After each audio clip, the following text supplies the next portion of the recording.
baru tempat tidur itu kudus. Tempat tidur suami istri yang dikuduskan, maka Yesus hadir di situ dan surga ada di keluarga kita. Maka itu lihat suami istri, kalau kita lagi marahan, lagi jengkel satu dengan yang lain, ternyata tempat tidur pun jadi musuh kita. Alasannya nggak mau tidur berdua, panas, alasan itu. Betul? Kenapa tempat tidur kita musuhi? Jawab iya atau tidak?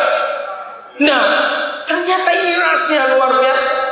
Masih ayat 4 Ibrani 13. Sebab orang sundal dan pezina akan dihakimi Tuhan. Jadi kotornya tempat tidur kita bukan karena spray 3 bulan tidak dicuci, bukan. Ternyata kotornya tempat tidur kita karena ada orang ketiga di situ. Ada persundalan dan perzinahan. Berarti ada pengkhianatan antara kepala dengan tubuh saling mengkhianati. Ada Yudas di situ, kan itu pengkhianat. Saudara dengarkan ini. Jadi tempat tidur itu luar biasa. Maka itu juga, kalau hubungan suami istri sedang baik, maka suami istri akan kekurangan waktu untuk berbicara di tempat tidur sebelum tidur. Kalau hubungan kita manis berdua, di tempat tidur itu kita bicara enak sekali. Jawab iya atau tidak? Menyenangkan. Tapi begitu kita jengkel, apalagi dongkol, apalagi marah, apalagi benci, tempat tidur itu jadi sepi, gak ada suara apa-apa. Karena yang satu pura-pura tidur duluan, malas diajak bicara. Ayo kita bertobat. Jadi surga datang atau tidak di pernikahan kita, di rumah tangga kita, ditentukan di tempat tidur itu bagaimana. Jadi tempat tidur gak bicara cuma masalah seks, tapi bicara segala-galanya di tempat tidur. Jadi begini, kalau kita berdua beres di tempat tidur, maka kita keluar kamar, kita membawa surga. Ketika kita keluar kamar membawa surga, anak-anak kita merasa ada surga di rumah.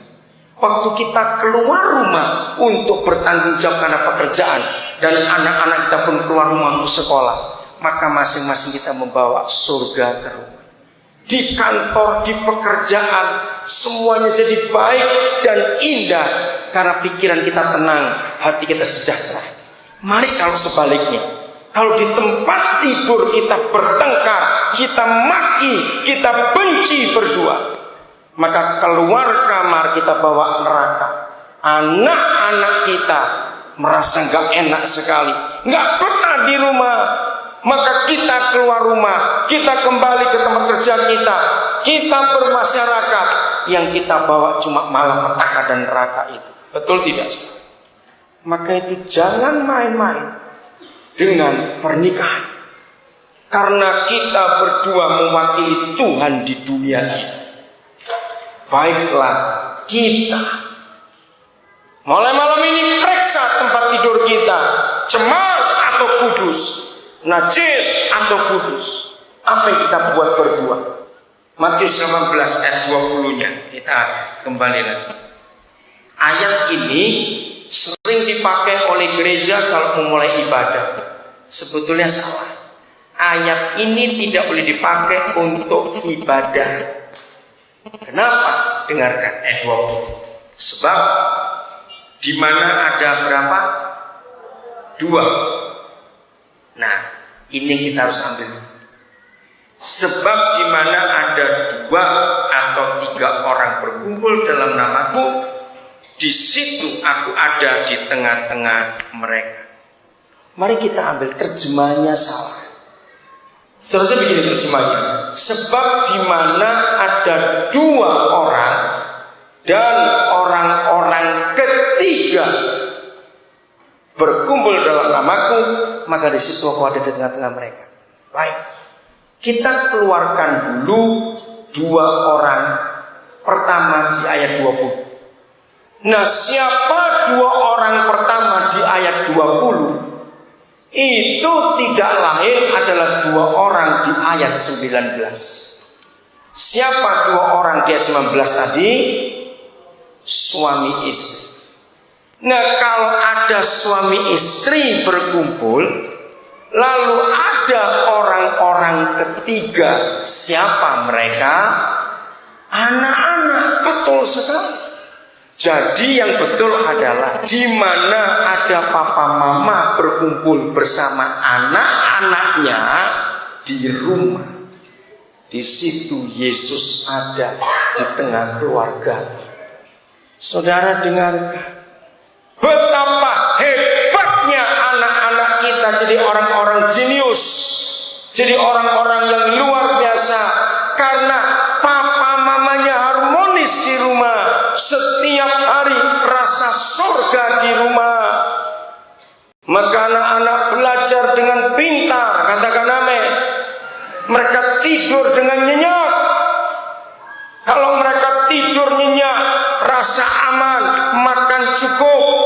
Besok kalau mereka bangun ke sekolah, anak itu fresh jiwanya, segar pikirannya, jernih pikirannya. Belajar itu jadi gampang. Bisa bayangkan kalau hampir tiap hari papa mamanya berkelahi, anak itu stres. Saudara, lihat ini. Berarti, dengarkan pertanyaan ini. Berarti tidak semua keluarga Kristen ada Yesus di rumahnya. Betul tidak? Kenapa?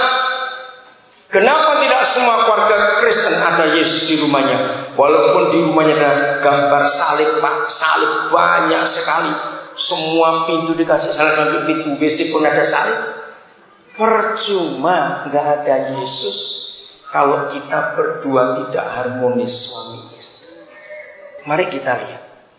Kalau ini terjadi dari Senin sampai Sabtu, papa mama rukun, anak-anak kumpul, mereka buat ibadah keluarga 5 menit, 10 menit.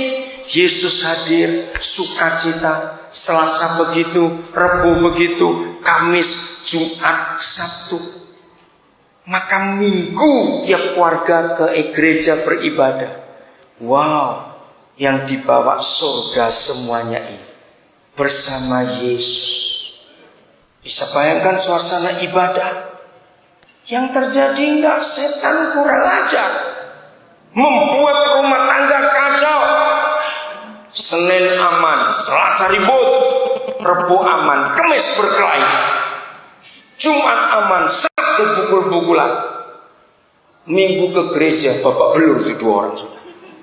Ngerti ilustrasi ini? Mana Yesus, mana surga? Akhirnya kita ke gereja jadi orang munafik. Saya mau tanya begini kepada saudara. Kalau Yesus ada di tengah-tengah keluarga, karena suami istri hidup sepakat saling mengampuni, ada enggak setan bodoh atau setan nekat yang berani nerobos masuk ke rumah tangga itu? Jawab, ada enggak setan bodoh dan setan nekat berani masuk ke rumah tangga itu? Kenapa tidak? Kenapa? Karena ada Yesus. Nah, bayangkan, ini logika saya. Yang setan goblok dan nekat aja nggak berani, apalagi setan pintar lebih tidak berani. Enggak ngerti maksudnya? Ngerti maksudnya? Yang goblok aja nggak berani, apalagi yang pintar. Berarti setan nggak berani masuk ke keluarga kita. Saudara, dengarkan. Supaya kita mengerti hati Tuhan. Mari suami istri, hari ini kita periksa diri kita.